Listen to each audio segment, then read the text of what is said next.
મંડળી દ્વારા નક્કી કરવામાં આવ્યું હતું કે કાલે પ્રભાવતી કાકીને ત્યાં ચોરી કરવાની છે.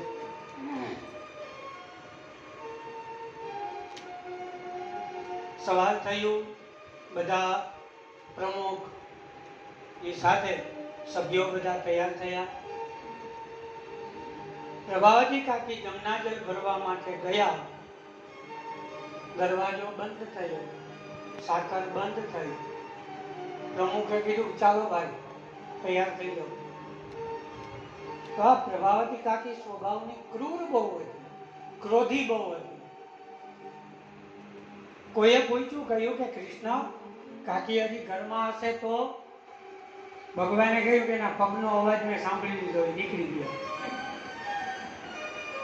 કોઈએ કીધું, તને કેમ ખબર પડી કાકી વયા ગયા? કૃષ્ણએ કીધું, ક્રોધી માણસ હોય ને પગ પછાડીને હાલે, ધીમે ના હાલી હવે.